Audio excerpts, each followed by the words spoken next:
Shalom. Yahweh Hashem Yashar Barakatam to the brothers. Yahweh Shemon Atal Hashem Yashar to the sisters.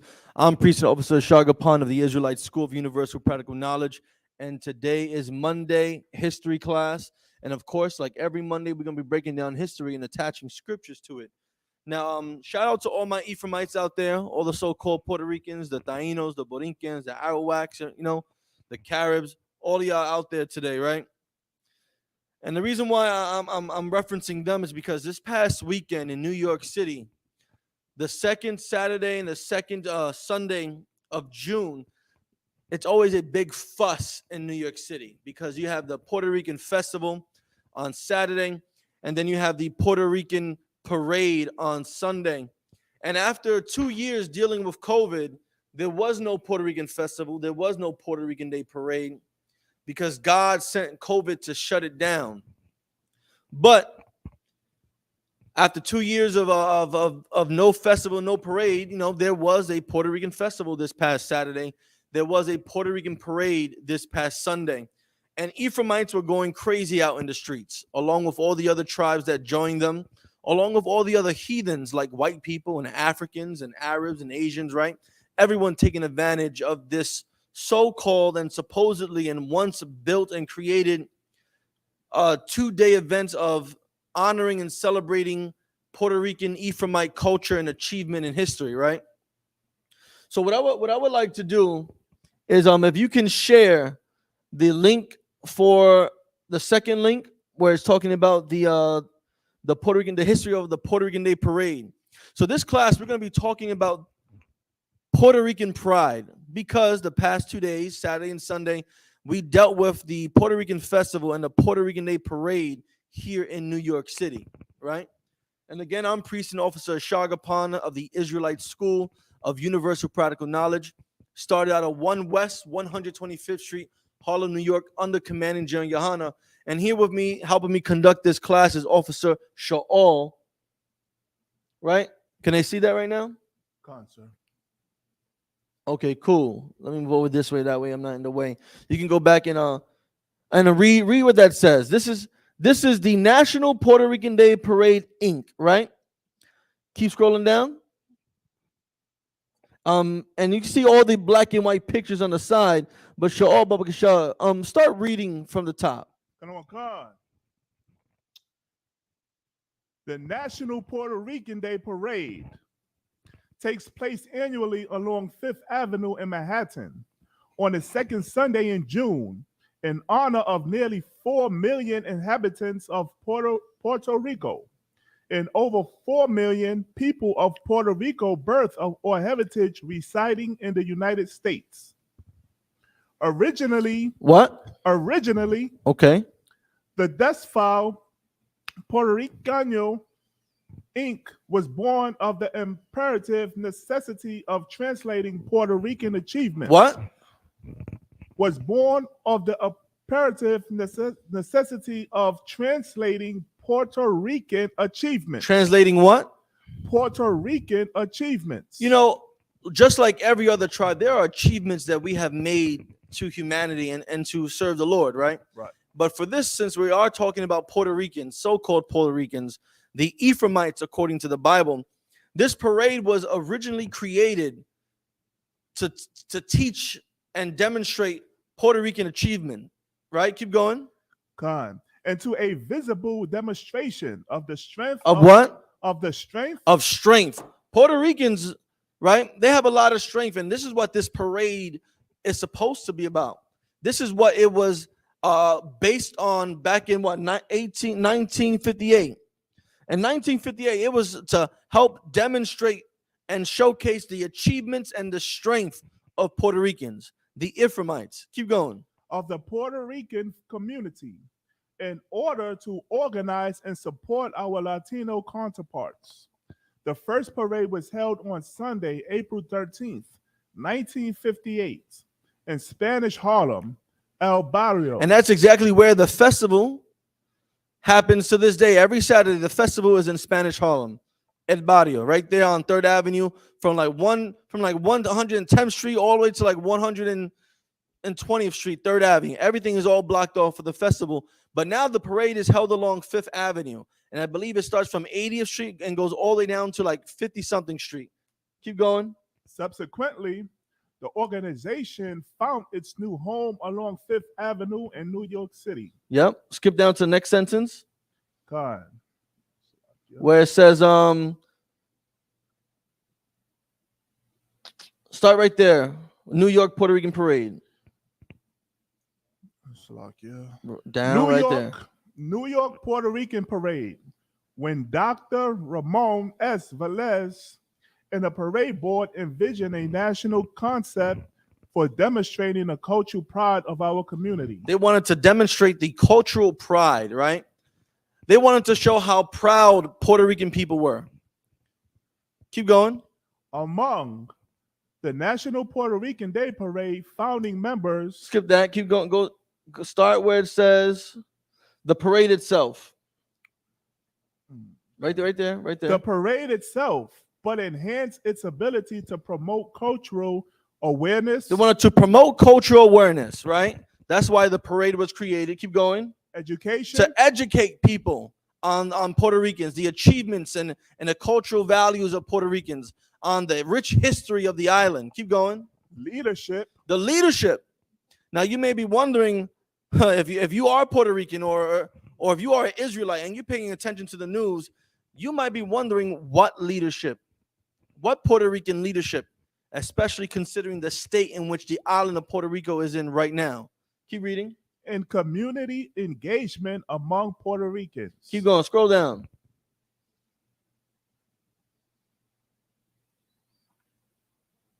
You can stop that. You can stop sharing that, right? And the reason why I brought this out is because I wanted everyone, not just the so-called Puerto Ricans that may be watching, but all so-called Negroes, all so-called Hispanics, all so-called Native Americans, for you to understand one thing. When we are destroyed, we take any crumb that our oppressor gives us and we magnify that crumb as if it's something spectacular, as if it's something to be commemorated, as if it's something to be celebrated, as if it's something of grandeur proportions, right? A crumb. Imagine baking a loaf of bread and only being given a small crumb from the corner of the butt of the bread. That's what we do. That's what Black, Hispanic, and Native American people do under oppression and in slavery. We take a crumb and we make it bigger than it actually is when it is horrible. Right? Now, I want you to look at all these so-called Puerto Ricans. I want you to share that YouTube video. I want everyone that's watching, all 6 of you, right? I want all of you to watch what these so-called Puerto Ricans are doing. After 2 years of no festival, of no parade, after 2 years of suffering the plague that God sent, COVID-19, after decades of corruption on the Puerto Rican island, after decades of suffering from the Jones Act, after decades of building up massive amount of debt, Puerto Ricans want to be prideful. Ephraimites want to demonstrate a sense of pride and be proud to be Puerto Ricans, despite the island being ravaged by Hurricane Maria in 2017. Puerto Ricans want to show how much pride they have about being Puerto Rican when schools are abandoned right now. Where your kids go to learn, schools are abandoned right now. Puerto Ricans want to show how much pride that they had, right, this past 2 days. And they would rather be out there on the streets, half naked, drunk, and high, instead of trying to find a way to donate money to give the island of Puerto Rico cleaner drinking water, to help reestablish and rebuild the electric system, the electric grid that's over there in Puerto Rico. Puerto Ricans wanted to go have a 2 days of reveling and being drunken whores and being homosexuals, right?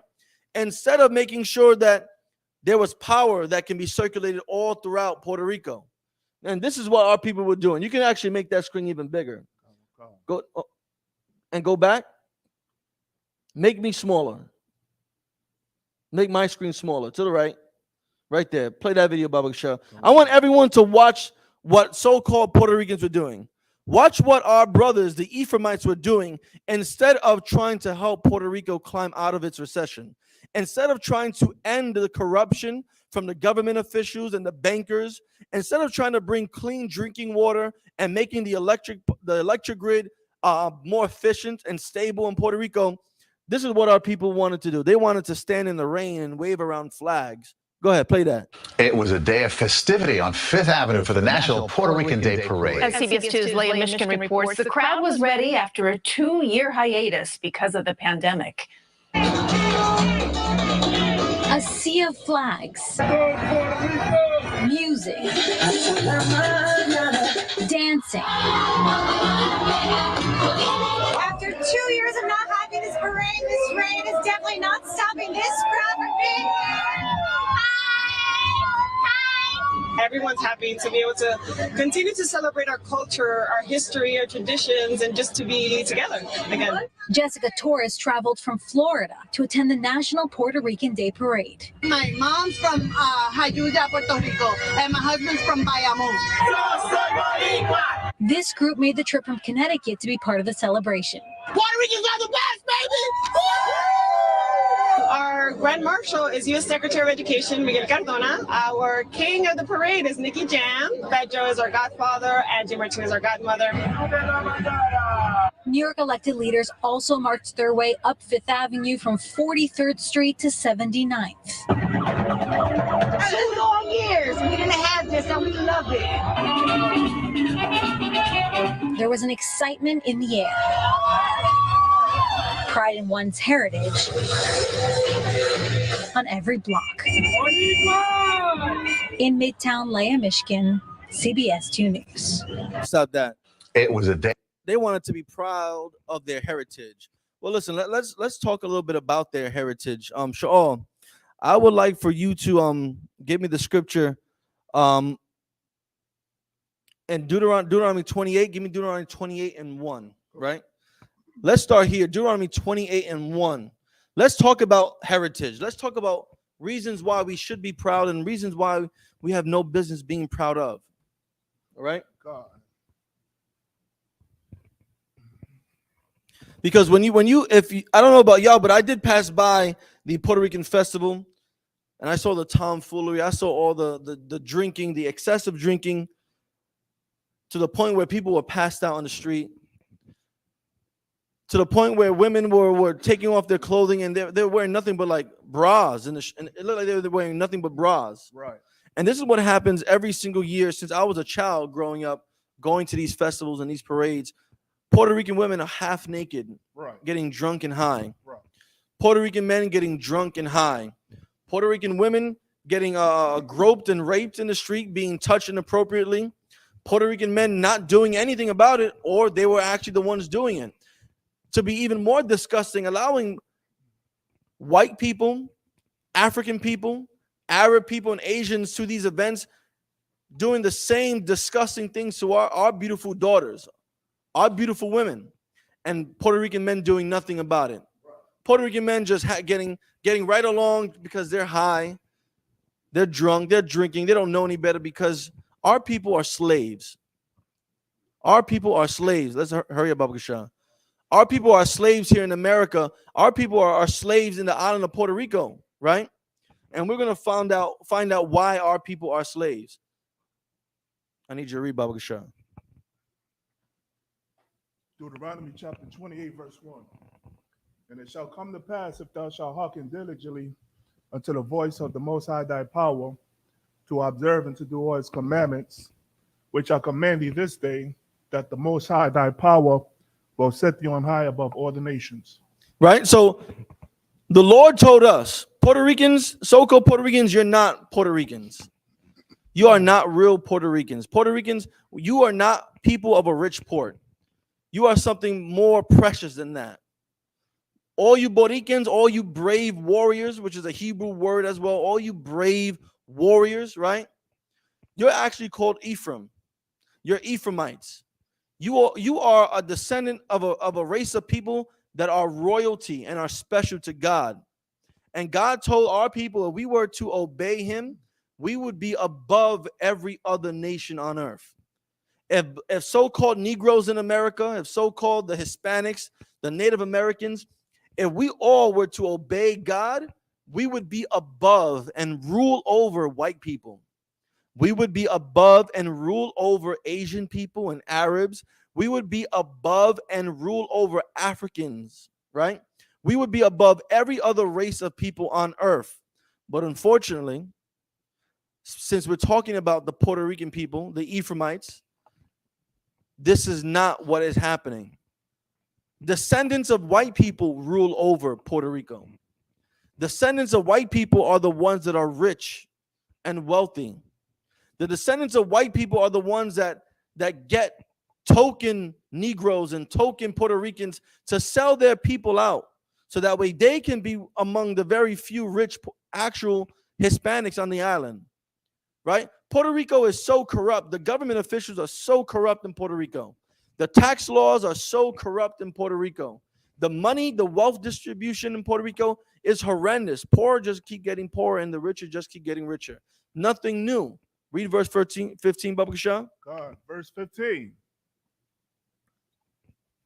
But it shall come to pass, if thou wilt not hearken unto the voice of the Most High thy power, to observe, to do all his commandments and his statutes, which I command thee this day, that all these curses shall come upon thee and overtake thee. The Lord said if we did not obey him, that curses, plagues, destruction would take a hold of us, would destroy us, would tear our people apart, would send us into slavery.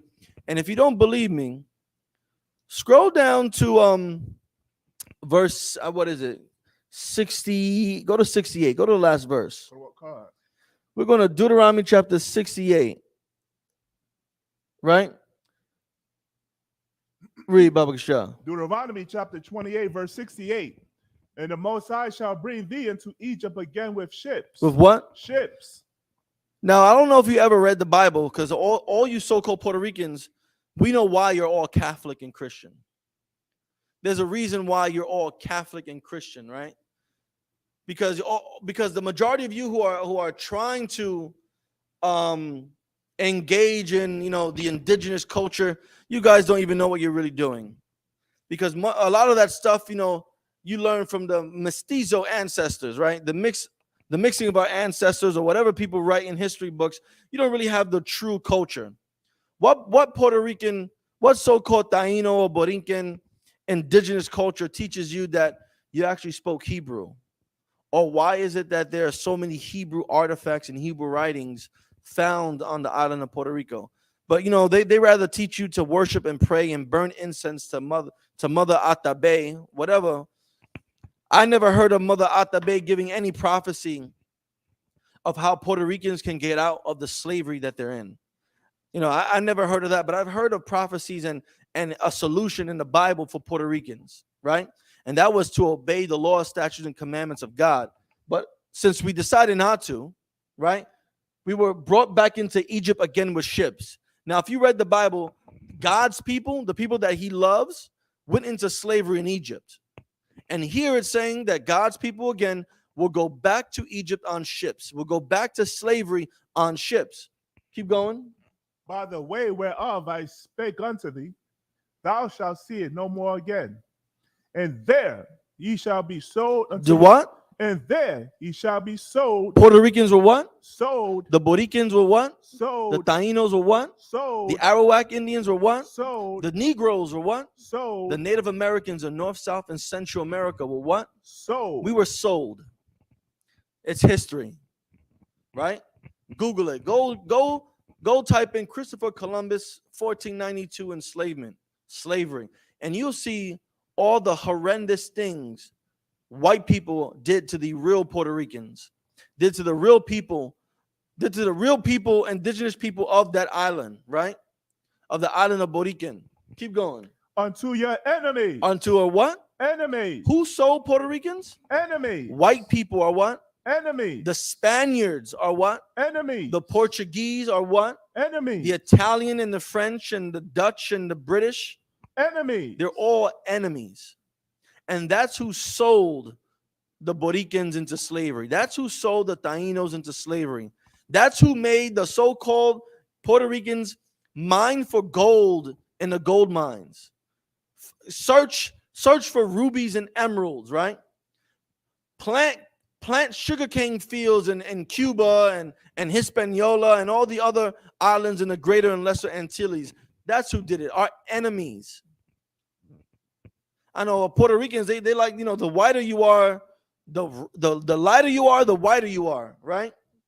So many Puerto Ricans, they have light skin and they want to latch on to their Spanish descent, ignorantly not accepting that the fact that some white man probably raped your mother and raped your father. Right.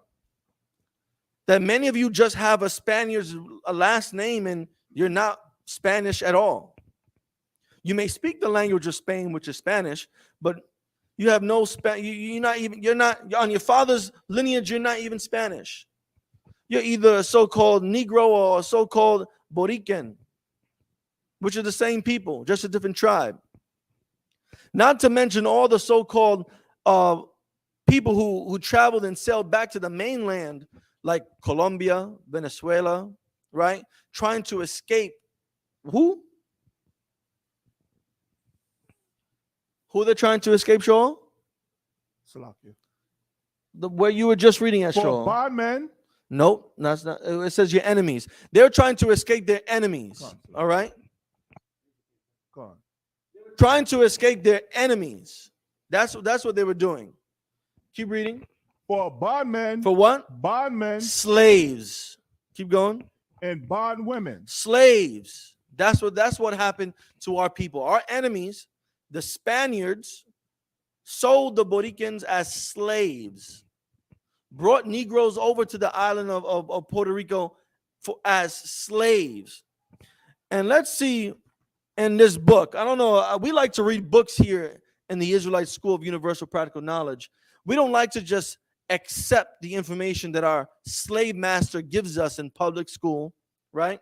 We like to do our own research and figure out what other people have to say. So if you ever get a chance, look up this book. It's called The Indigenous People of the Caribbean, right? It's edited by Samuel M. Wilson, right? This is a really good book, right? Because it has so much information about what white people did, what they said. Now, you can't believe everything that white people say because white people are just natural born liars. But, white people do tell the truth sometimes. Now, in this book, on page 11, let's find out if Puerto Ricans should feel some type of pride. Let's find out if Puerto Ricans should feel proud to be named after a rich port, right? It says here on page 11, the study of Aboriginal peoples, multiple ways of knowing by Ricardo Alegria, right? And we take notes in here. We highlight and take notes. This is nothing new. We do this, right? And I want to read something for all of you. It says on page 11, it says, for almost 2 decades after Columbus' first voyage, the status of the newly discovered lands and their relations to the crown, speaking about, I believe that was what? Spain, the Spanish crown, was in controversy, since the policy to be followed in regard to the Indians had not been clearly defined. The Spanish crown did not know how to deal or how to treat the so-called Taínos, the so-called Boricans of Puerto Rico. Even, pay attention, even the question of whether the natives were to be treated as human beings. Can you believe that? White people, Spanish people, that came over and conquered and decimated and destroyed the island of Puerto Rico and its people and the resources and the environment, right? These Spaniards, these white people, they debated on whether they should treat Puerto Ricans as human beings. They debated whether they should treat the Boricans as human beings. All you Puerto Ricans and other Israelite tribes having a blast and getting drunk on the Puerto Rican Day Festival and Parade, I want you all to think White people were trying to determine whether they should treat you as a human being. While you're over there drinking your pina coladas and smoking that loud, then that Zaza in your blunt, right? I want you to think to yourself, damn, only like what, 400 or 500 years ago, white people were debating on whether they should treat us as human beings. And here we are suffering on the island of Puerto Rico, not having clean drinking water, schools being abandoned. My grandmother has a blue tarp over her house because the roof was blown off and she can't get any relief to fix it. I want you all to think that white people were debating on whether to treat you as a human being. Let's keep going. It says Columbus sold into slavery a number of Indians he had brought back from the first expedition. With Isabella, the Queen of Spain at that time, that white whore, with Isabella's repudiation of that practice, in 1509, the crown redefined the Aborigines of the discovered territories as chattel.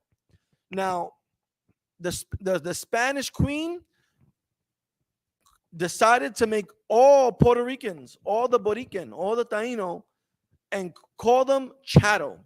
Can you open up a new Google and type in Webster's Merriam Dictionary, right?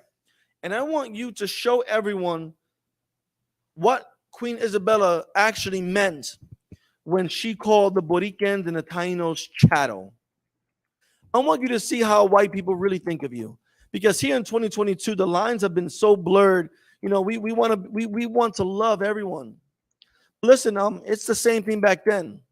Back then, Puerto Ricans, the Borican, they wanted to love everyone too. That's why we taught white people how to fish and survive. That's why we taught them how to stay warm in the winters of North America. That's how we taught them what foods they can and cannot eat, whether they were poisonous or not, in the jungles of the Amazon, right? Right there, I want you to show the second definition, because this is what we're talking about, the possession of people. Right? So Shaw's about to show you what Queen Isabella really meant when she called our brothers and sisters, the Puerto Ricans, the tribe of Ephraim, chattel. Can you see that? God. Perfect. Baba Kashab, if you can read that second definition of chattel. Chattel. An enslaved person. Who? Enslaved person. They made the people of Puerto Rico what? Enslaved person. All the Boricans became what? Enslaved person. All the Tainos and the Arawaks became what? Enslaved person. And here in 2022, when you get sent to jail, you still are a what? Enslaved person. Read it again. An enslaved person held as the legal property. What? Held as the legal property. As the what? Legal property. Borican people, you became the legal property of the queen. All you Tainos, all you Arawak Indians, all you people who had so much pride to be drinking Coronas and Heinekens at the Puerto Rican festival and smoking the strongest Zaza blunts, right? To white people, you were legal property. You belong to them. Like when you buy a car, when you go into a Honda dealership and you buy that new Honda Accord and you put those rims on it, unless you pay for it in cash, the bank still owns it if you're leasing or financing it. The car dealership still owns it if you're leasing or financing it. We became legal property, enslaved people who legally belong to the Queen of Spain. Read the whole thing again. God, an enslaved person held as the legal property of another. We became bondmen, like you see there. We became enslaved people who legally belonged to a woman sitting on the throne in Spain, hundreds of miles away from the island of Puerto Rico. You can stop sharing that now, Baba Shah. That's what happened. And that's what she says right here. Any comments? Let's see what the comments say. Scroll up. Anyone say anything? Let's boom, boom, boom, boom. Shalom to everyone in the chat. Shalom, Lord in Christ. Keep going. All right, okay, no sweat. Let's keep going. It says, The Crown redefined the Aborigines of the discovered territories as chattel and proclaimed them to be subject to the protection of the state. However, that protection came at a price. However, for as subjects, the Indians were required to pay tributes to the king, but not directly, but to the colonizers. That means all those white people, all those Spanish people that came over, you were paying, our ancestors were paying them tribute. They enslaved us. We were living freely and happily. They enslaved us, and we were now made to pay tribute to these colonizers, these conquistadors. It says, whom the king had granted the privilege of collecting these tributes as a reward for their work in establishing a settlement and in extending the Christian religion. You know why the Puerto Rican people are Christians and Catholics? It's because you were forced to be Christian and Catholics. You want to know why you worship a white Jesus and pray to the Virgin Mary? Because you were forced, murdered, raped, whipped to accept Catholicism and Christianity. I want you to open up a new I want you to open up a new Google page and type in Hatui, Huteay, Hatui. I think that's how you spell his name. Burning on the stake, right? Y at the end. Burning on the stake. Burning on the stake, right? Because this is what they did to all the so-called indigenous people of the Americas. If you did not accept Christianity, because it says here, they were extending the Christian religion. Scroll down. Keep going, keep going, keep going, keep going. Keep going, keep going, keep going. Right there. That name, so stop, go down, down. Hatui, type that. I think I might be spelling the name wrong. All right. Let's keep reading. It says, according to official policy, the Indians were to be placed in the care of colonizers so that the latter might protect them and teach them the Christian religion. So we wonder why abuelita and abuelo always go to church on Sunday, right? Always go to Sunday mass. Type in Huetay, burning at the stake.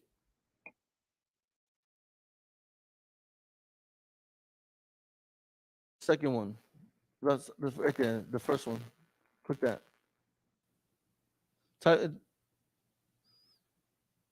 Go to the images. Go to images. Scroll down. Scroll down. Keep going. Keep going. Go faster. Faster. Don't worry. We'll find it. The Indians, in exchange for this supposed benefit, were expected to work for their protectors, right? Now, what I want you to do, Shaw, I want you to go back to Deuteronomy 28, right? And get me, I think it's the one of the 50th verses. Worship wood and stone, right? And while he does that, we're gonna read from page 47. Right? Because Puerto Ricans, we have so much pride in who we are, but we don't even know who we are. We don't even know how we became to be who we are. We're proud to be, like that woman said, I'm proud to be Puerto Rican with the greatest. Well, do you know how Puerto Ricans became Puerto Ricans? Do you know why Puerto Ricans worship what they worship? We about to read it right here.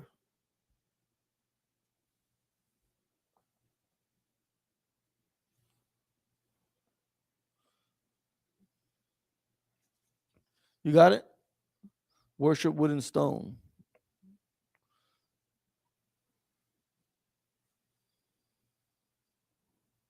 Keep going, keep going.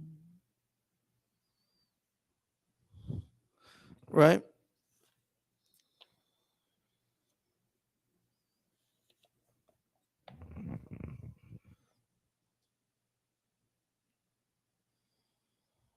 Sorry, it's on 64. There you go. Perfect.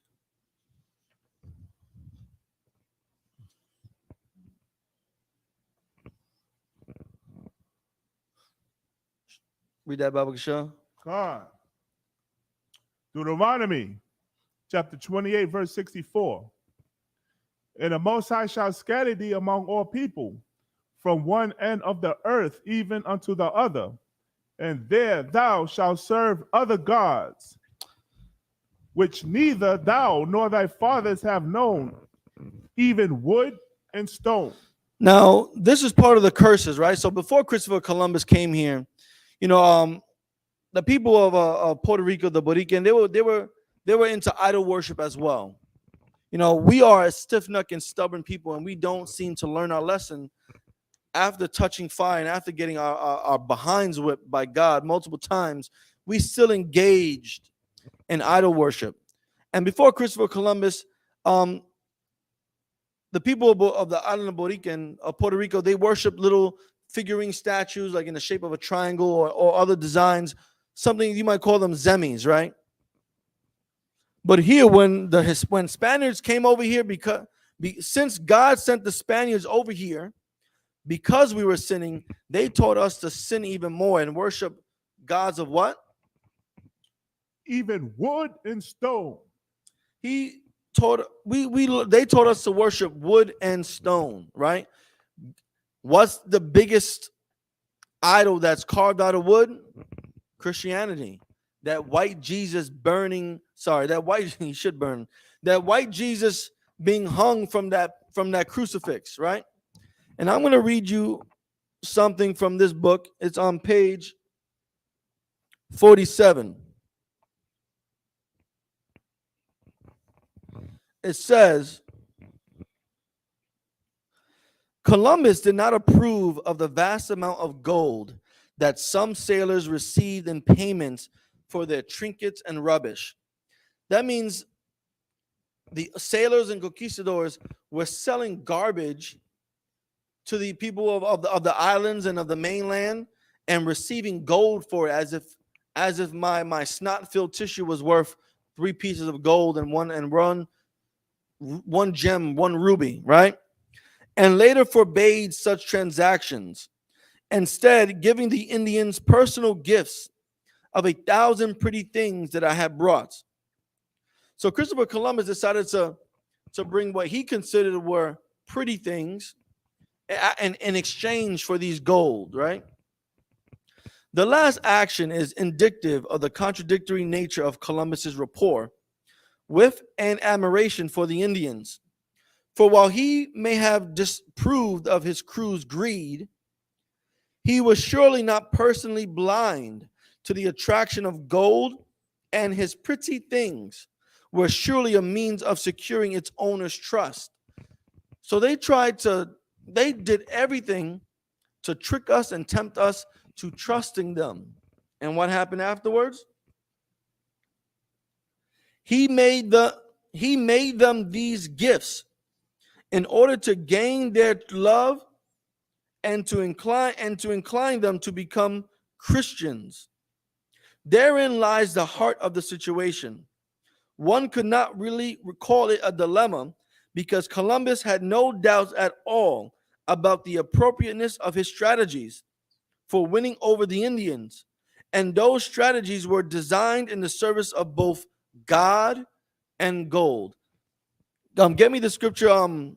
A gift destroys the heart. God. The water, because this is exactly what was this was exactly what was one of their strategies. Puerto Ricans don't know this because Puerto Ricans aren't taught the history of what white people or what Spaniards did to them. They only know the history of how great it is to be born in Puerto Rico. We only learn the history of what America allows us to learn. You only learn the history of what Spain allowed you to learn before 1917, something like that, or 1898, right? That's all we know. Can you share that? Read that, Baba Kasha. God. Ecclesiastes chapter 7, verse 7. Surely oppression maketh a wise man mad, and a gift destroyeth the heart. Now, if you were really proud to be Puerto Rican, instead of being half naked and marching on a festival or dancing in a leotard at the parade, instead of doing that, if you were really proud, you would be upset. You would be infuriated. You would be frustrated and furious on how our ancestors were treated.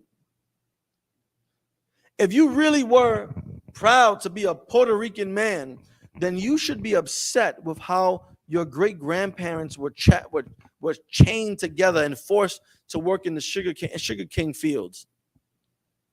I know one of my grandfathers at a young age of 9 years old had to be the man of his house because his father was gone. He had to take care of all his younger siblings and work in the sugarcane fields. He had to work so much, him and his second oldest brother underneath him, they had to go work in sugarcane fields as little children. I remember him telling me stories of how he would come home, his hands bleeding for cutting so much sugarcane in Puerto Rico, and his mother kissing his hands because she loved him so much, and he was out there feeding the rest of his other 5 brothers and sisters. That's oppression. When a 9-year-old can't go to school and throw a baseball around because he has to go and cut down sugar cane. His hands covered in blisters and bleeding because he's been cutting sugar cane all day and not learning arithmetic in school. But here we are, 2022, smoking weed, drinking Hennessy, getting butt naked in the streets, waking up the next morning next to the garbage because we passed out drunk. We were popping mollies and sweating and using all types of drugs. We were doing that instead of remembering about what our grandfathers and grandmothers had to go through, how they were forced and raped, how our families were destroyed. But we are proud to be Puerto Rican. We're proud to be Puerto Rican and have a 1-day festival and the other day a parade. You know, homosexuals have a whole 28 days, right? I think June is what? June is 28 days, 29 days? Something like that. June has 28 days, and this is Pride Month. Homosexuals are going crazy from the 1st of June to the 28th of June. Meanwhile, Puerto Ricans, you only get pride and feel pride for 2 days. 30 days. Oh, listen, homosexuals have 30 days to be proud, while Puerto Ricans have 2 days to be proud. That is stupid. If you are so-called Puerto Rican and you are out there celebrating a 2-day pride event and feel pride and proud to be Puerto Rican when your grandfathers used to have to work in sugar canes at the age of 9 and 10, you are lost. If you're proud to be a Puerto Rican woman and you're showing your ass and shaking your ass and you're half naked out in the streets right now celebrating the Puerto Rican festival and parade, you should be ashamed of yourself. When your great grandmother had to go and learn how to sew dresses and had to avoid being raped by white people, by conquistadors, you should be ashamed, because oppression makes a wise man mad. If you were at that parade having a good time, you are not wise. You're dumb. Listen, sometimes you got to tell it how it is. Right. I always tell people when they're right or when they're wrong. I would always admit when I'm right or when I'm wrong. And I will always tell someone who's dumb, you're dumb. And if you are Puerto Rican and you were celebrating the Puerto Rican festival and the parade in New York City this past weekend, you are dumb. That's right. You are absolutely dumb and destroyed. All you so-called Puerto Rican men, all you Latin kings that were there wearing yellow shirts and black pants and wearing yellow and black beads, you're dumb. Right. Because how can you call yourself a Latin king when the Latin subjects, your people on the island, don't have clean drinking water? Where they're scared that the next hurricane can shut down their whole power grid. Where children, young little Latin princes who are going to grow up to be Latin kings, right now schools are shut down. Schools are abandoned. You're supposed to be a Latin king, right? You're a Latin king, but your grandmother back home on the island has a blue tarp over her house because the roof collapsed. But you're a Latin king, right? You're a king. You're a king of the Latins, right? You want to be part of a gang, but can't help your family back home. Right. You are dumb. Right. All of you are dumb. Our people are dumb because we want to be involved in things that don't mean nothing. That 2-day festival and parade means nothing to the little children who are not getting an education on the island of Puerto Rico. That 2-day parade and festival means nothing to the moms who have to travel to clean drinking sources and fill up buckets and containers of water just so they can boil and cook some rice. Our people are dumb. Keep reading. Verse 8. Nope. Read the end of that. And a gift. A what? Gift. Here it says Columbus made these gifts in order to gain their love and to incline them to be Christians. Christopher Columbus gave us gifts. And what do gifts do, Shaw? Destroy us, the heart. Gifts destroy the heart. Not this in your chest. This just pumps blood. But your heart, your mind, how you think. Gifts destroy your mind. And these gifts destroyed the minds of our ancestors. It destroys the mind of our people today. You think a day of a festival and 1 day for a parade is not a gift?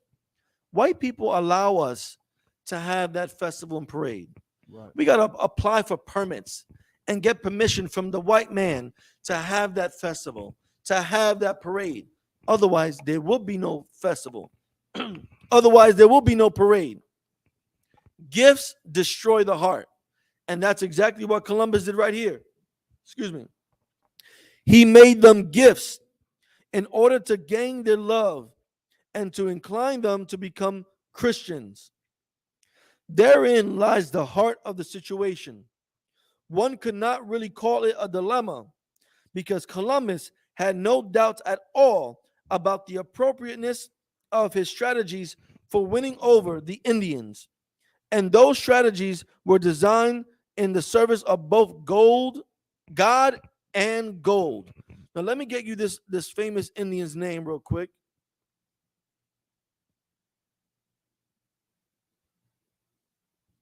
Give me 1 second.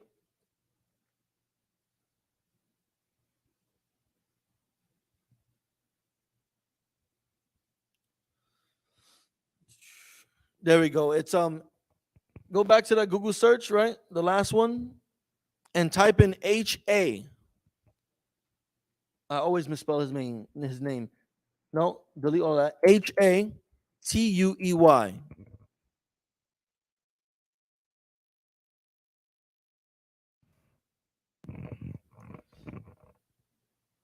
Right? Scroll.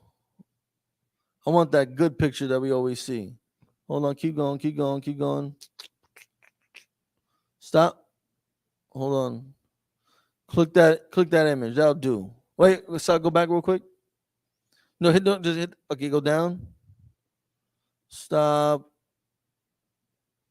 Go down. All right, go back up. Click that image right there.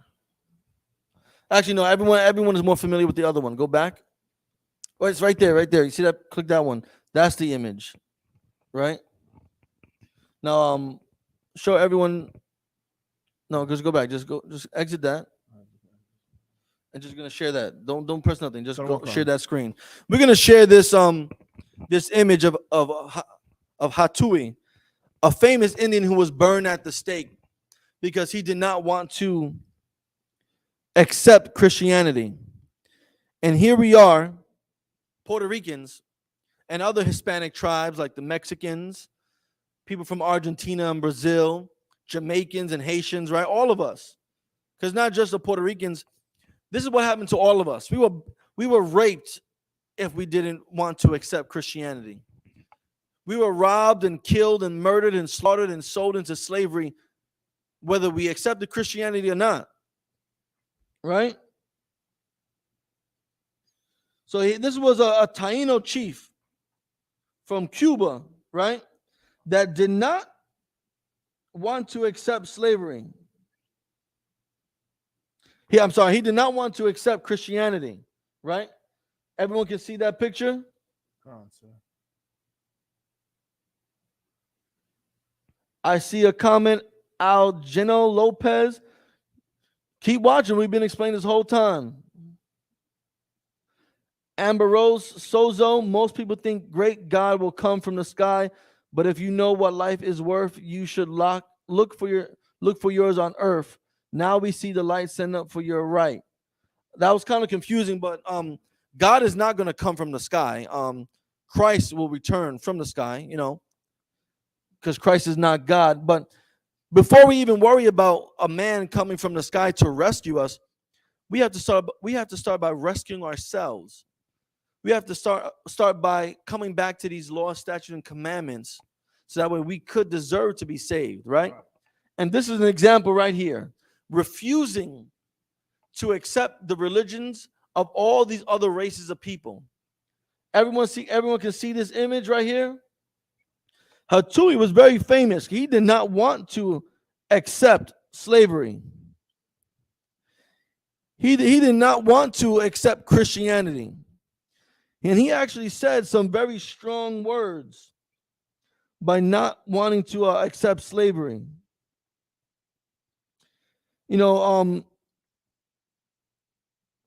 Go back. Don't worry about it. Just go back. Don't change this. Just go back. I want everyone to read this quote. Go back. Right there. Press that X button. Scroll up. Keep going. Keep going. Stop. Go down. The one on the right. Click that.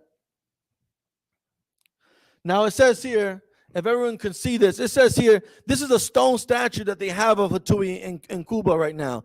It says, before being burned alive by the Spaniards, Chief Hatui of the island of Hispaniola was asked if he wanted to accept Christianity. Puerto Ricans, Cubans, Dominicans, Haitians, Jamaicans, people from Trinidad and Tobago, sorry about that. People from Trinidad and Tobago, right? The reasons why we are Catholic and Christian is because it was burned into us. It was raped into us. It was murdered and killed into us. He said he wanted to accept Christianity and go to heaven. That's what the Spaniards asked him, right? He asked the Spaniards if Spaniards go to heaven. He wanted to know if white people were in heaven. Now you being a Christian, you being a Catholic and going to St. Cecilia's Church right there on 106 in Park, or you going to some other Christian iglesia, the one right here on 125th and Park and 3rd and Lexington, you might think, of course there'll be Spaniards. Of course there's going to be Spaniards in heaven. Everyone who accepts Jesus Christ, the white God, goes to heaven. Well, let me tell you what. Hatui said, the priest said they do. And Hatui said, I'd rather go to hell where he wouldn't see such cruel people. You know why? Because Christians are cruel. Right. Who brought Christianity over here to Puerto Rico? Spaniards. Right. Who brought Christianity and Catholicism to Mexico, Argentina, Cuba, Haiti, Dominican Republic, Jamaica, Trinidad and Tobago, Venezuela, Colombia, Bolivia, Paraguay, Uruguay, Guatemala, Nicaragua, Honduras, all these Latin American countries, North America too. Who brought them? Christians. Right. And Spaniards were evil to the people of the island of Puerto Rican. Spaniards slaughtered the Boricuas. They raped the Boricuas. They took pregnant women, cut their stomachs open, and smashed their unborn children against rocks and trees. And Hatui said that he would rather go to hell because he did not want to see such cruel people. And all he knew was the cruelty of Spaniards, was the cruelty of Catholics, was the cruelty of Christians.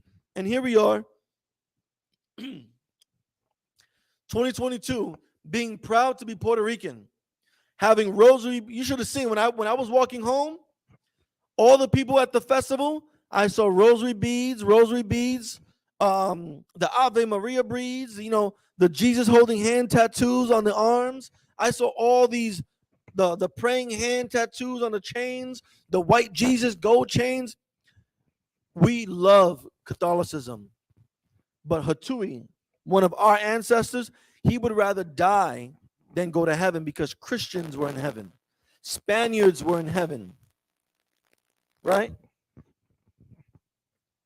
You can stop sharing that. Let's get back to this book. Right? It says here, again, also on page 47, just so y'all know where I'm at. Page 47. We're on this bottom paragraph right here, right? It says, the religious aspect of it was clear to the admiral.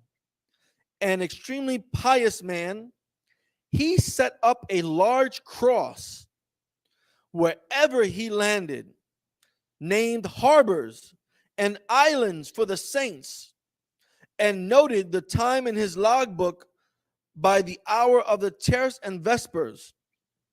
Right?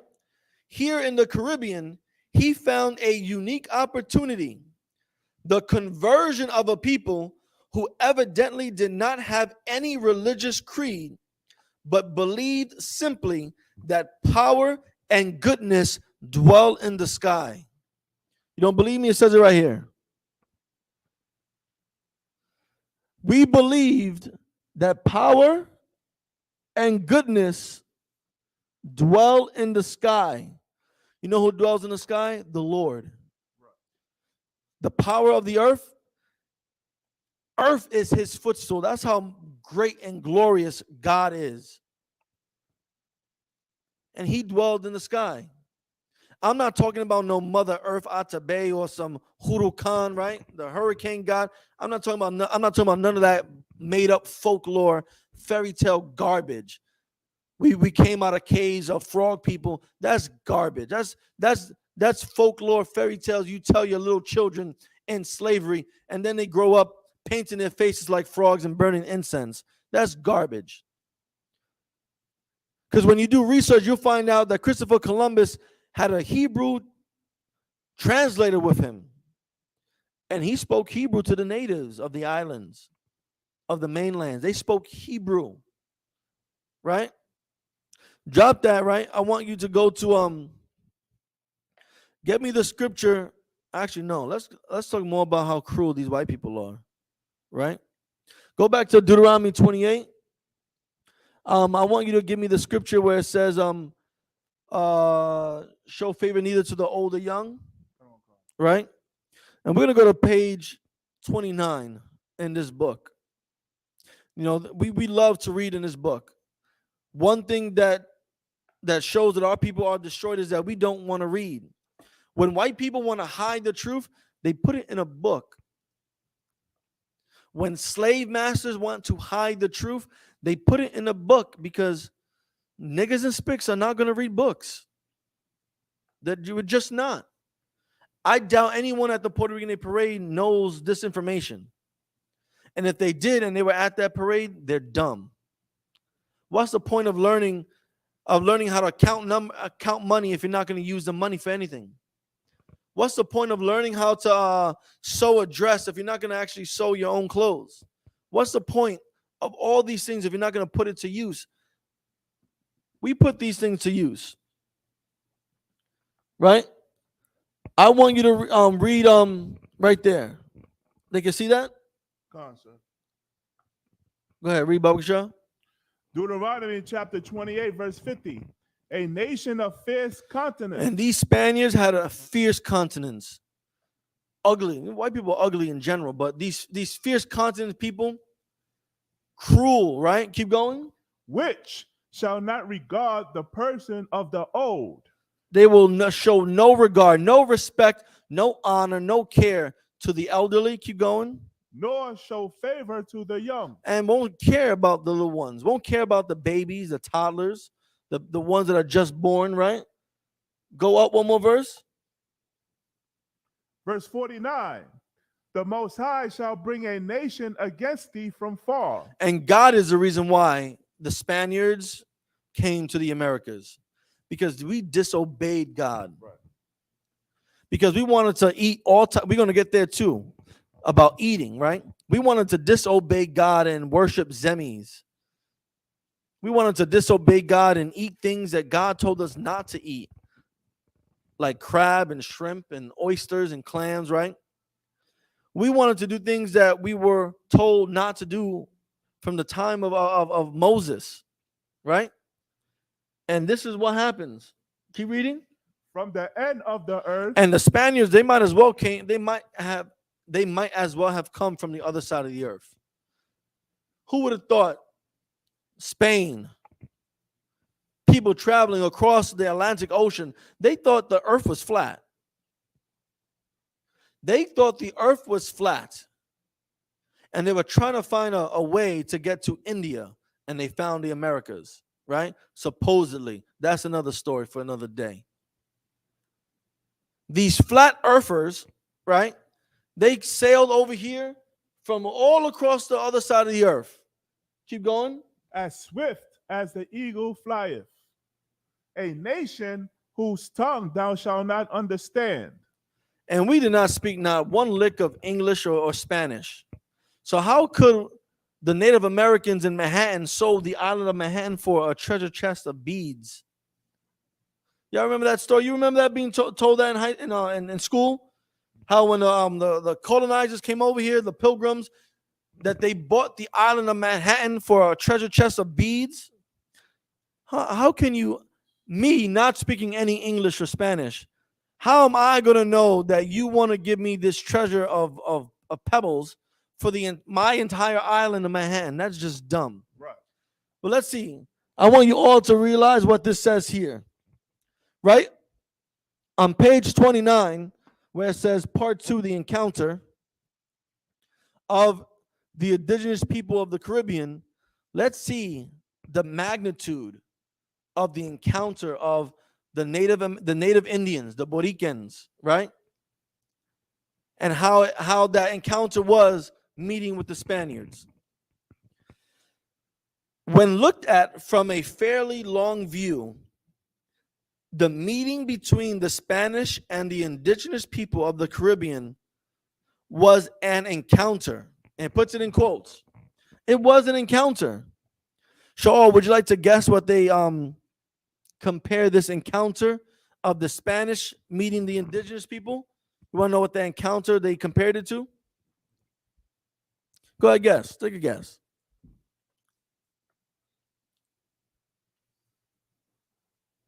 Is there any guess? Who they compared us to? The encounter, the moment of impact, of connection, of coming together. The Spanish and the indigenous people meeting for the first time. Did they compare us to animals? No. It says that was an encounter of peoples the way a train wreck is an encounter. Ain't that some ain't that something else? You know, when a train runs over someone who jumps in front of the 6 train, right there on 125th and Lexington, or when someone jumps on the train tracks on Metro North trying to go to Yonkers, right?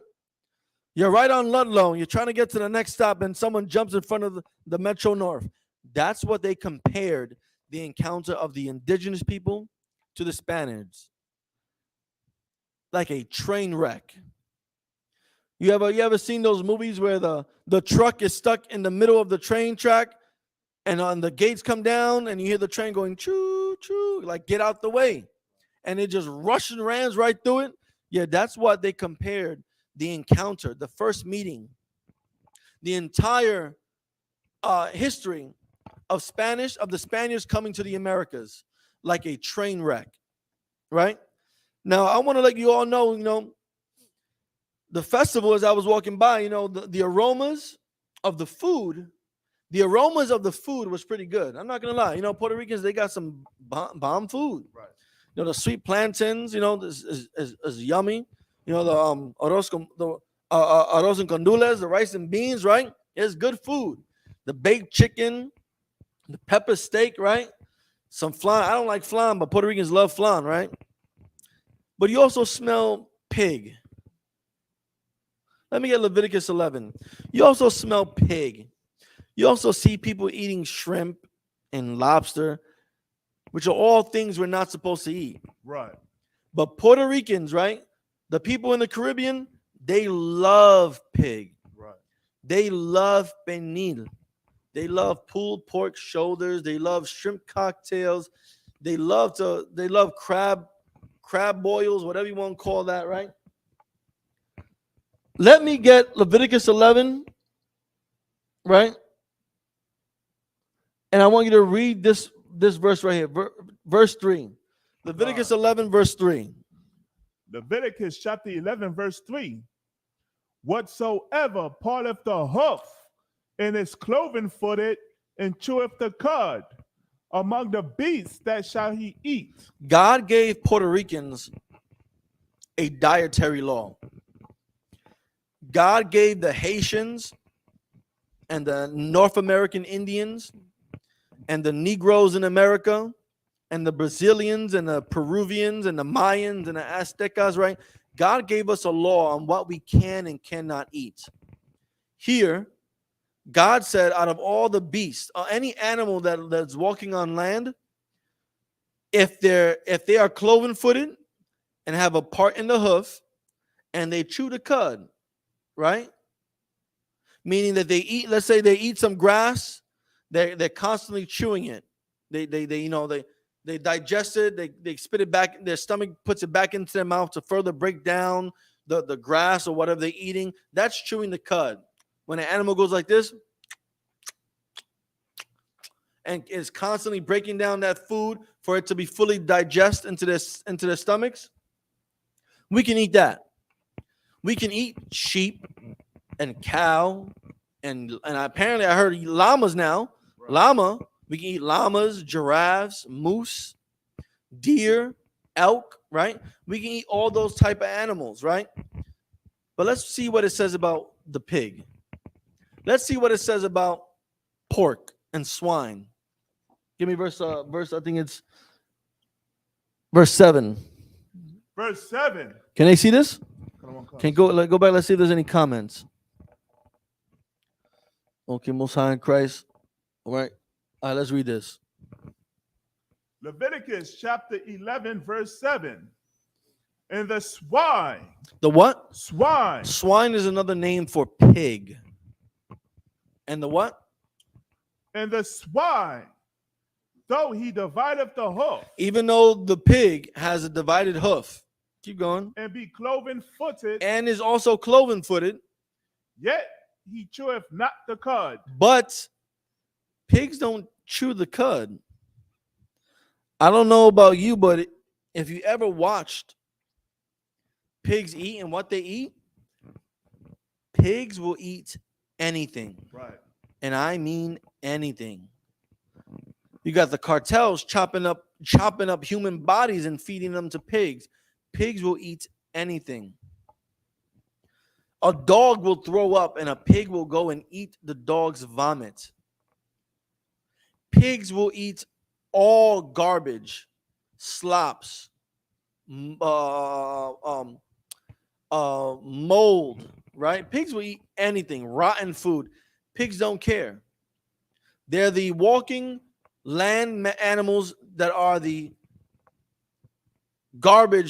sanitation of the animal population. Right. They eat anything and everything. But for Puerto Ricans are so prideful. They love that penin. They love when abuelita and tia all come together and make that pork shoulder, that penin, right? They love to go to those pit barbecues where they put the whole pig on a pit and they turn it around and they cook the whole pig raw and they get to crack crack the pig open right there on the actual pit. They love that. But is that what you ate before? Are pigs even native to the island of Puerto Rico? Where did pigs come from? Who brought pigs to the islands of the Caribbean? Let's read about it. It says here on page 7, where it's talking about the impact of introduced animals. These are animals that were introduced and brought to the Caribbean.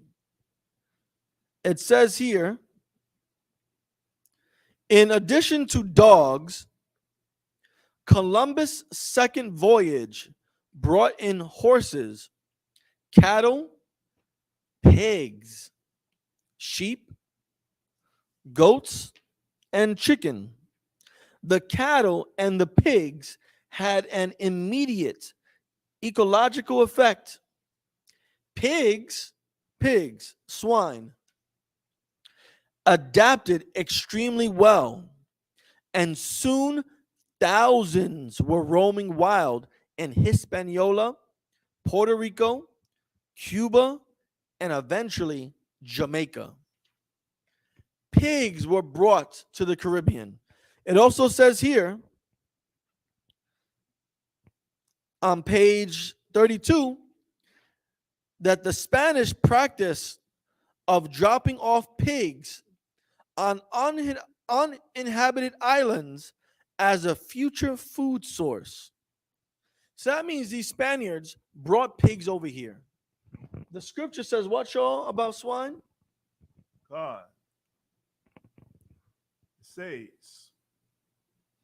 and the swine, The pig, though he divide the hoof, even though he has a divided hoof, and be cloven footed, even though he's cloven footed, yet he cheweth not the cud. he does not chew the cud. He eats garbage and he poops and takes a crap out garbage. He doesn't chew the cud like a cat, like cows and moose and sheep and goats and giraffes and llamas and mooses and elks. He doesn't do that. Keep going. He is unclean to you. He's what? Unclean. God said that to eat the pig is unclean. It is not good for you. You are commanded not to touch it. Sorry, you're commanded not to eat pig. Keep going. Verse 8, of their flesh shall he not eat. You're not supposed to eat baby back ribs. Right. You're not supposed to eat pulled pork sandwiches. You're not supposed to eat penin. You're not supposed to eat anything that comes from a pig. You're not supposed to cut their flesh off and take the hind leg. You're not supposed to eat chitlins. You're not supposed to eat chew on a pig's foot or on a pig's ear or chop up pig tongue. You're not supposed to be doing any of that. It says what, y'all? Of their flesh shall he not eat. Of their flesh. Puerto Ricans, you're not supposed to eat pig. Right. Jamaicans, you're not supposed to eat pigs. Right. Haitians, Negroes, Brazilians, Peruvians, Guatemalans, people from Honduras, all of Latin America, you're not supposed to eat pig. Right. If you're a so-called Christian, you're a so-called Catholic, it's in the Bible right here, Leviticus 11:8. Right. You're not supposed to eat pigs. But since Christianity is a lie and is a religion of liars, you don't even obey what God says. You're going to do what God said not to do. Keep going. In their carcass. They're what? Carcass. They're dead bodies. Once a pig is killed, once you butcher a pig, it's a carcass. Keep going. Shall he not touch. You're not even supposed to touch the dead body of a pig. But you want to go and eat pig? Right. You never seen pictures and documentaries of all the boils and pus inside of pigs? The rotten flesh is absolutely disgusting, right? You can stop that there. Pigs were brought to the island of Puerto Rico and Hispaniola and Cuba and Jamaica and all the other lands of Latin America by Spaniards, by the Portuguese, by the French, by the Dutch and the British. They brought this disgusting animal over here, and we love it. Right. Our people love pork. They absolutely love it. They serve pork on Thanksgiving. They serve pork on Christmas. They sell pork on and during Easter. Right. In the church, they'll have pork to celebrate Easter. It's absolutely ridiculous. Salakia. Any comments? Hold on. Okay, Most High in Christ. We're gonna keep rocking right here. Let's see what else these people brought to us. Right? Also on page 33. What is if anyone that's watching right now, right? Ra'ah ha'awar, you're absolutely right.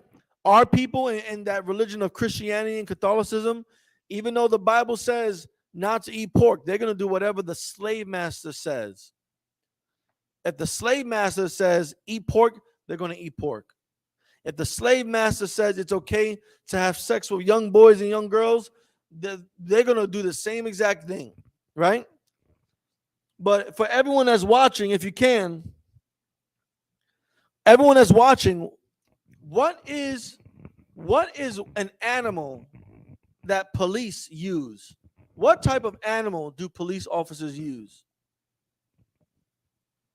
If anyone in the chat can answer, what type of animal do police officers use? What type of animal do police officers use? Give you guys another 10 more seconds on the chat. If y'all can answer this question, what type of animals do police officers use? Your Quetzal, canine dogs. You're absolutely right. Canine dogs. They use dogs. Police officers use dogs. You know who else used dogs? Right? Police officers use dogs to hunt blacks, Hispanics, and Native Americans in 2022. But they also use dogs to hunt us down in 1492. If you don't believe me, we got it right here. Also on page 33, and this highlighted portion right here, it says, particularly damaging in this regard were the large attack dogs. The Spanish imported to intimidate the Caribbean people. In 1493, on Columbus's second voyage, 20 purebred mastiffs and greyhound attack dogs were introduced into Hispaniola, to Dominican Republic and Haiti. They proved to be a major military factor in the conquest and eventual extermination of native peoples. The Spanish brought these attack dogs to hunt our ancestors down, to use against us in battle. They had I don't know if you ever seen a mastiff. Can you put a picture of a mastiff up there, Babushal? Mastiffs are humongous. I want a mastiff. I want one of those mastiffs, those Cane Corsos, however you want to pronounce the name, or the Caucasian Shepherd, right? I want one of those big dogs. I love pit bulls, rock rollers, all of that. Look at this mastiff. Let's go down. Show that one. Not that one. Go back. Exit out of that. The one right there. This one? Yeah, show that. This is a video. Click the video. Colin. I want y'all to see what mastiffs look like, right? Now imagine this is what the Spaniards brought over here. Click that link. Right there, click it.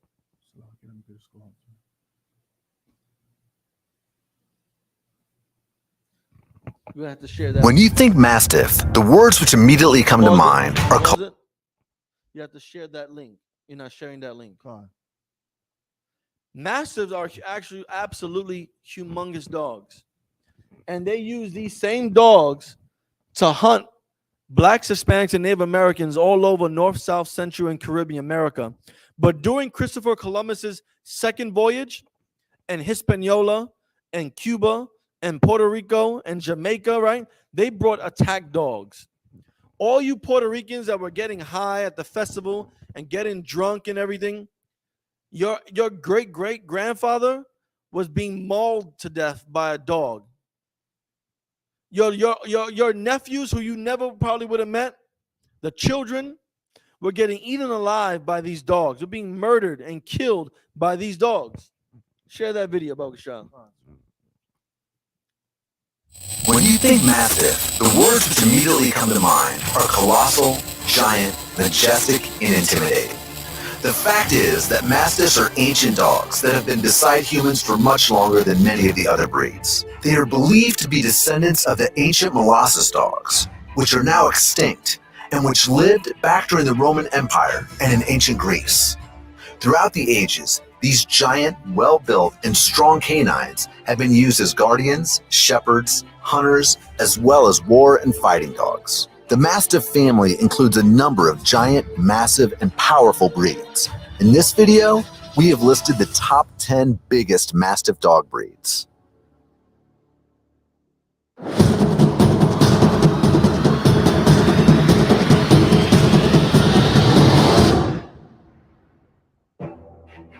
Number 10, Neapolitan Mastiff. The dogs of this breed cannot be mistaken. They have large heads and huge jowls, body skin folds, and their faces are wrinkly. The breed can be traced back to the ancient Roman dogs of war, which were used as watchdogs. The male Neapolitan Mastiffs can grow to a height of 30 inches and a weight of 150 pounds. Number 9, Tibetan Mastiff. These majestic canines are massive and heavy-coated mountain dogs, which are known for their independence, intelligence, protectiveness, and the reserved nature. These traits make this ancient breed suitable for only a certain type of owners who are willing to devote a lot of patience and time to train them. The height of the males can reach 26 inches, and that of the females can be up to 24 inches, and their weight is about 70 to 150 pounds. Number 8, Turkish Mastiff. This ancient breed, which originated in Turkey, is also referred to as Kangal or Anatolian Shepherd. It's a sensitive guard dog which is quite independent, but is a great working dog.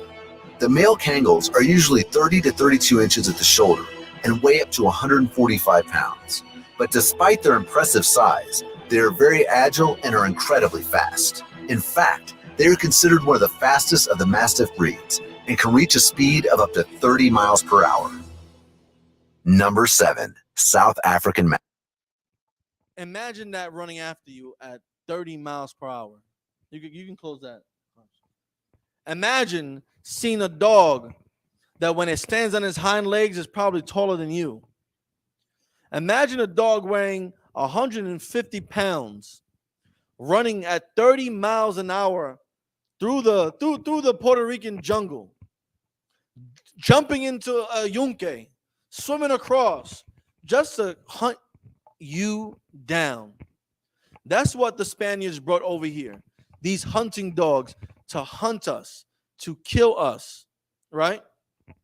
To destroy us, right? I want to shift gears real quick, right, before class ends.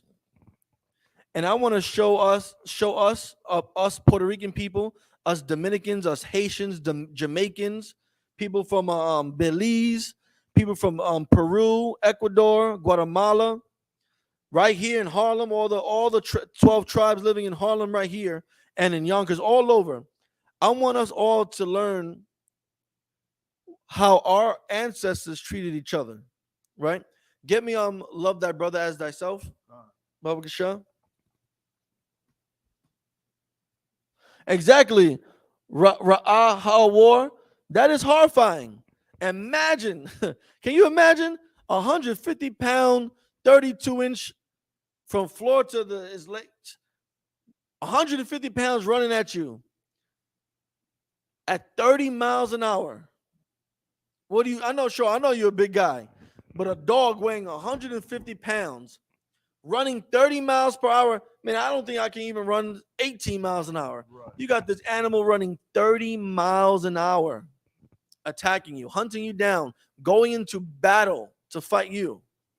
That is absolutely horrifying. Right. Right? And I'm going to read this.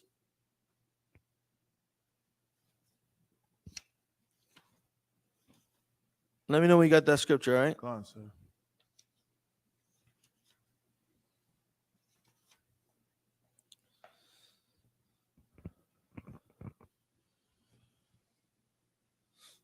I have it, sir. Go ahead, you can read. Matthew chapter 22, verse 39. Start from verse go up.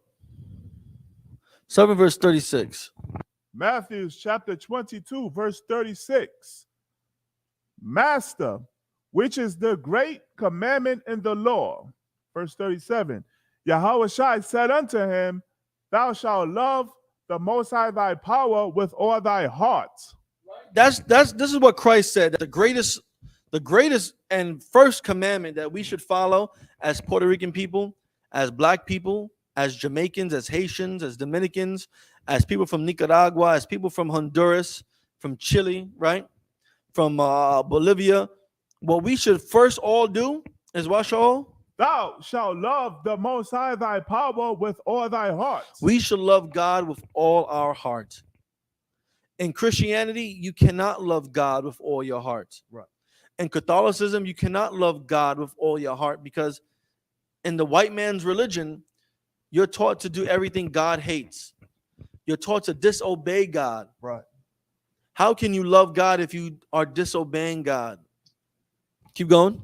And with all thy soul, and with all thy mind.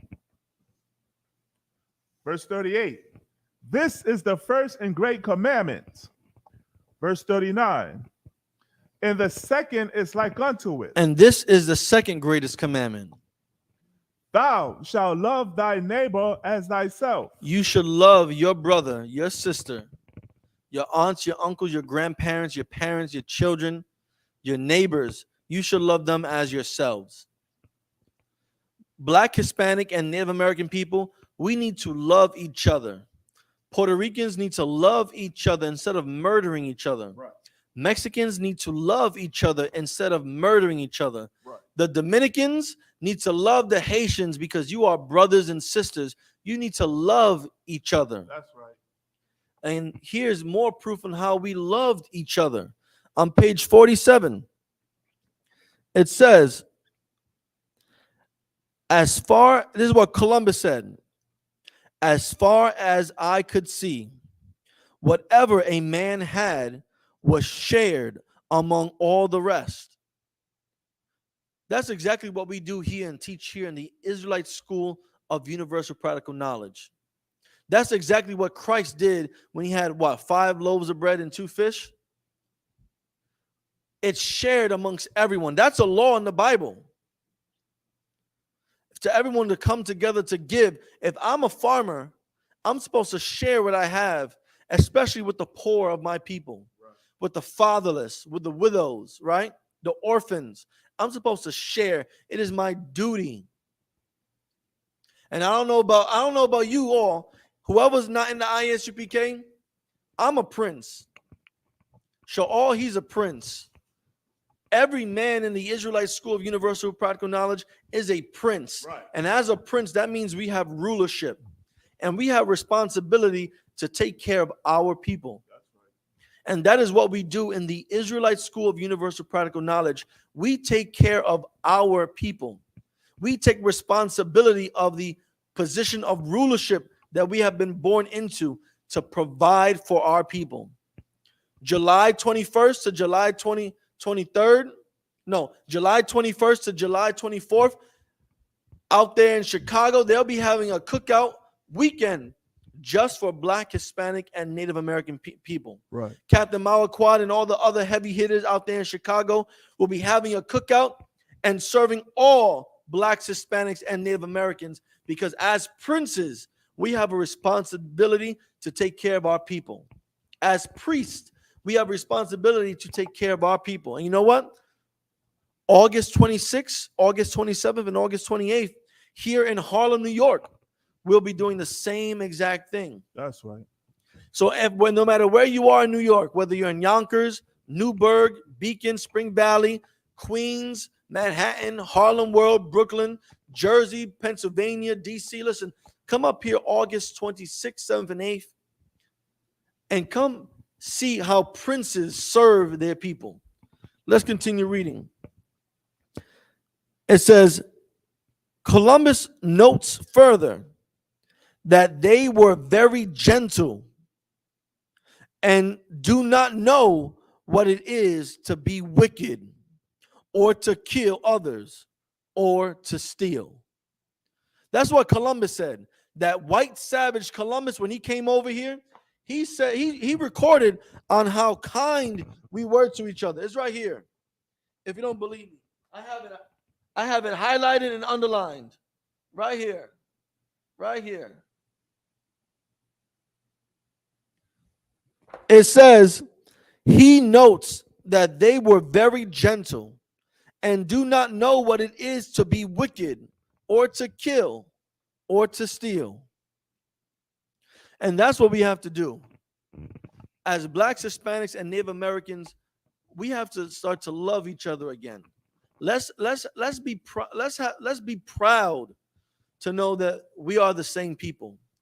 Instead of getting drunk and high and dressing up like whores and participating in homosexuality, let's be proud to be part of the race of people God loves. Let's be proud to know that we can support each other, take care of each other, care for each other. Because if you're not doing that, then why have Puerto Rican pride? Why are you proud to be Puerto Rican if you can't even provide for the people living on the island? Why are you proud to be Puerto Rican if you are not doing anything to fix the electricity over in Puerto Rico? Why are you proud to be Puerto Rican, but you're a Christian and a Catholic? Why are you proud? Hatui, he rather die and go to hell than accept Christianity and go to heaven because of how wicked and cruel Christians were. Why are you proud to be Puerto Rican? What's there to be proud of? The food we eat is not even the food that we're supposed to eat. What we do is not what we are supposed to be doing. We're not supposed to be dressing up like whores and homosexuals, killing each other, selling drugs and using drugs, sleeping with all types of men, right? Having abortions left and right. That's nothing to be proud of. Right. And if you are Puerto Rican, you should have no pride of being Puerto Rican. Come into the Israelite School of Universal Practical Knowledge. We're right here. We're located right in Harlem on 124th Street and 3rd Avenue. Come find out what real pride is. Come be proud that God loves you and prove to him why you deserve his love. Be proud of that. And with that, I'm Priest and Officer Ashar Gapan of the Israelite School of Universal Practical Knowledge. Start out at 1 West 125th Street, Harlem, New York, under Commanding General Yohana. And in here, we teach you how to be proud to be princes of God. And here we teach women how to be princesses of God. And with that, Shalom, Israel.